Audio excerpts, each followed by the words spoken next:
Welcome to YouBook channel. Read and listen to the greatest stories that mankind has ever told. From Iliad to Coveted Terror, and other famous classics. Enjoy the best world literatures throughout history.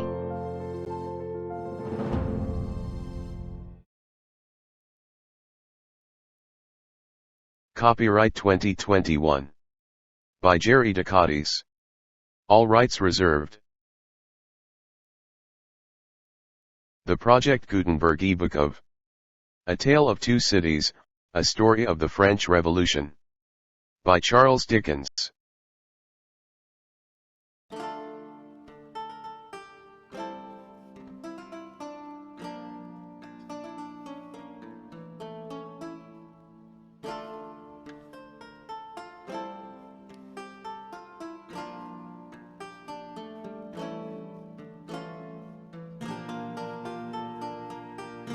A Tale of Two Cities, A Story of the French Revolution. By Charles Dickens. Book the First, Recalled to Life. Chapter 1.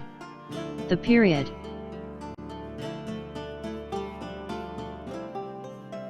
It was the best of times, it was the worst of times, it was the age of wisdom, it was the age of foolishness, it was the epoch of belief, it was the epoch of incredulity, it was the season of light, it was the season of darkness, it was the spring of hope, it was the winter of despair. We had every thing before us, we had nothing before us, we were all going direct to heaven, we were all going direct the other way. In short, the period was so far like the present period, that some of its noisiest authorities insisted on its being received, for good or for evil, in the superlative degree of comparison only. There were a king with a large jaw and a queen with a plain face, on the throne of England. There were a king with a large jaw and a queen with a fair face, on the throne of France. In both countries it was clearer than crystal to the lords of the state preserves of loaves and fishes, that things in general were settled forever. It was the year of our Lord 1775. Spiritual revelations were conceded to England at that favored period, as at this. Mrs. Southcott had recently attained her 25th blessed birthday, of whom a prophetic private in the Life Guards had heralded the sublime appearance by announcing that arrangements were made for the swallowing up of London and Westminster. Even the Cock Lane ghost had been laid only a round dozen of years, after rapping out its messages, as the spirits of this very year last past, supernaturally deficient in originality, rapped out theirs.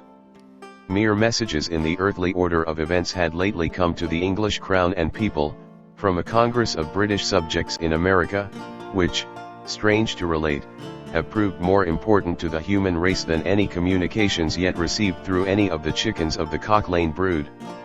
France, less favored on the whole as to matters spiritual than her sister of the Shield and Trident, rolled with exceeding smoothness downhill, making paper money and spending it. Under the guidance of her Christian pastors, she entertained herself, besides, with such humane achievements as sentencing a youth to have his hands cut off, his tongue torn out with pincers, and his body burned alive, because he had not kneeled down in the rain to do honor to a dirty procession of monks which passed within his view, at a distance of some 50 or 60 yards. It is likely enough that, rooted in the woods of France and Norway, there were growing trees, when that sufferer was put to death, already marked by the woodman, fate, to come down and be sawn into boards, to make a certain movable framework with a sack and a knife in it, terrible in history. It is likely enough that in the rough outhouses of some tillers of the heavy lands adjacent to Paris, there were sheltered from the weather that very day, rude carts, bespattered with rustic mire, snuffed about by pigs, and roosted in by poultry, which the farmer, Death, had already set apart to be his tumbrils of the Revolution. But that woodman and that farmer, though they work unceasingly, work silently, and no one heard them as they went about with muffled tread, the rather, forasmuch as to entertain any suspicion that they were awake, was to be atheistical and traitorous. In England, there was scarcely an amount of order and protection to justify much national boasting. Daring burglaries by armed men, and highway robberies, took place in the capital itself every night. Families were publicly cautioned not to go out of town without removing their furniture to upholsterers' warehouses for security. The highwayman in the dark was a city tradesman in the light, and, being recognized and challenged by his fellow tradesmen whom he stopped in his character of the captain, gallantly shot him through the head and rode away. The mail was waylaid by 7 robbers, and the guard shot 3 dead, and then got shot dead himself by the other 4, in consequence of the failure of his ammunition, after which the mail was robbed in peace. That magnificent potentate, the Lord Mayor of London, was made to stand and deliver on Turnham Green, by one highwayman, who despoiled the illustrious creature in sight of all his retinue. Prisoners. In London jails fought battles with their turnkeys, and the majesty of the law fired blunderbusses in among them, loaded with rounds of shot and ball. Thieves snipped off diamond crosses from the necks of noble lords at court drawing rooms. Musketeers went into St. Giles's, to search for contraband goods, and the mob fired on the musketeers, and the musketeers fired on the mob, and nobody thought any of these occurrences much out of the common way.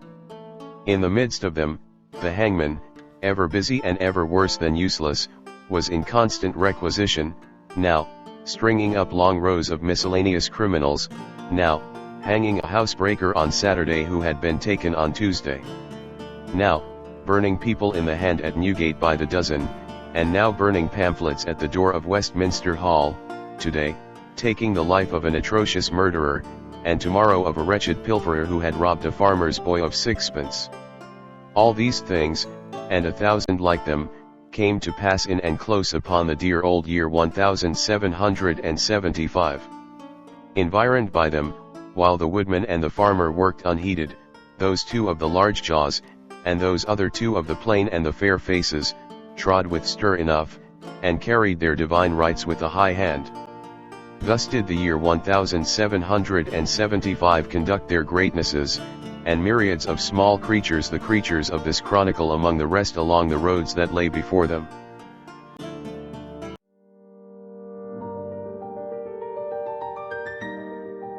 Thank you for watching. Write in the comments section for your request as to what book, usually from Project Gutenberg, you want us to feature in YouBook channel.